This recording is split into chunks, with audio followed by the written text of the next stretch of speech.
ગુજરાતમાં હજુ તો માર્ચની શરૂઆત જ થઈ છે ત્યાં સૂરજદાદાએ આકરા તેવર બતાવવાનું શરૂ કરી દીધું છે. રાજ્યના અનેક શહેરોમાં ગરમીનો પારો 39 ડિગ્રીને પાર થઈ ગયો છે, જેમાં રાજકોટ રાજ્યનું સૌથી ગરમ શહેર તરીકે નોંધાયું છે.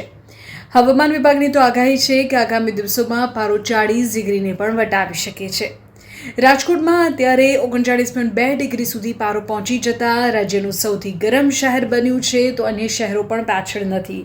અમદાવાદ, ગાંધીનગર, ડીસા, અમરેલી, વડોદરા આ તમામ સ્થળો પર 38 ડિગ્રીની આસપાસ અત્યારે પારો નોંધાયો છે. સુરત અને સુરેન્દ્રનગરનું તાપમાન 37 ડિગ્રી જેટલું છે. સામાન્ય રીતે માર્ચના અંતમાં જોવા મળતી ગરમી આ વર્ષે પ્રથમ સપ્તાહમાં જ જોવા મળી રહી છે.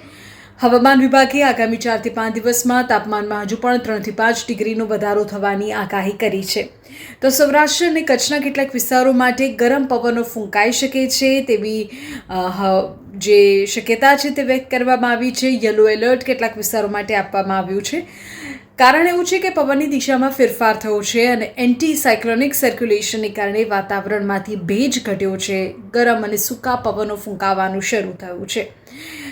આરોગ્યને લઈને પણ અત્યારે જે પ્રકારની સ્થિતિ છે તેમાં સાવચેતી રાખવી જરૂરી છે. સૌથી પહેલાં તો હાઇડ્રેશનનું ખાસ ધ્યાન રાખવું. તરસ ન લાગે તો પણ પુષ્કળ પાણી પીવું, છાશ પીવું, નાળિયેર પાણી પીવું, લિક્વિડ ફોર્મ ને વધુ લો.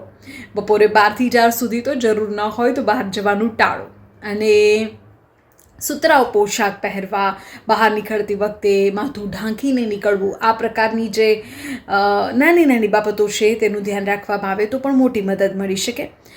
અંબાલાલ પટેલની પણ આગાહી છે કે આ વર્ષે એપ્રિલ અને મે મહિનામાં ગરમીના જૂના તમામ રેકોર્ડ તૂટી શકે છે, એટલે અત્યારથી જ સાવચેત રહો અને ગરમીથી બચવાના જરૂરી પગલાં લો.